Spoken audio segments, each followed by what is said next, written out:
আসসালামু আলাইকুম রহমতুল্লাহি ওবরাকাতু।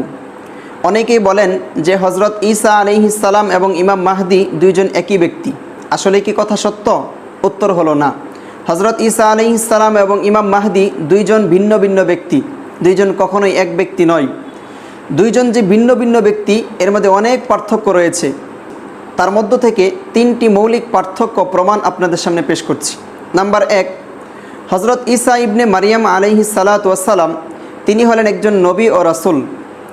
আর ইমাম মাহদি আলাইহির রিদওয়ান তিনি নবীও হবেন না, রাসূলও হবেন না, বরং তিনি হবেন শুধু উম্মতে মুহাম্মাদির একজন খলিফা। নাম্বার 2, হজরত ঈসা ইবনে মারিয়াম আলাইহিস সালাতু ওয়াসসালাম তিনি হজরত মরিয়াম আলাইহিস সালাতু ওয়াসসালামের গর্ভ থেকে বাবা ছাড়া হজরত মুহাম্মদ মুস্তাফা সাল্লাল্লাহু আলাইহি ওয়াসাল্লামের জন্মের প্রায় 600 বছর পূর্বে বনি ইসরায়েলে জন্মগ্রহণ করেছেন। আর ইমাম মাহদি আলাইহির রিদওয়ান তিনি মদিনা মুনাওয়ারায় হজরত ফাতেমাতুজ জাহরা রাদিয়াল্লাহু আনহার বংশধরের মধ্যে কিয়ামতের নিকটবর্তী সময়ে জন্মগ্রহণ করবেন। আর তার নাম হবে মুহাম্মদ বিন আবদুল্লাহ।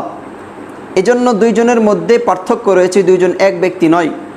নাম্বার 3, হজরত ঈসা ইবনে মারিয়াম আলাইহিস সালাতু ওয়াসসালাম তিনি বনি ইসরায়েলের বংশধরদের একজন। আর ইমাম মাহদি আলাইহির রিদওয়ান তিনি হবেন হজরত ফাতেমাতুজ জাহরা রাদিয়াল্লাহু আনহার বংশধরদের একজন। একজনের জন্ম হয়েছে বনি ইসরায়েলে, আরেকজনের জন্ম হবে মদিনা মুনাওয়ারায়। দুইজন কখনোই এক ব্যক্তি নয়।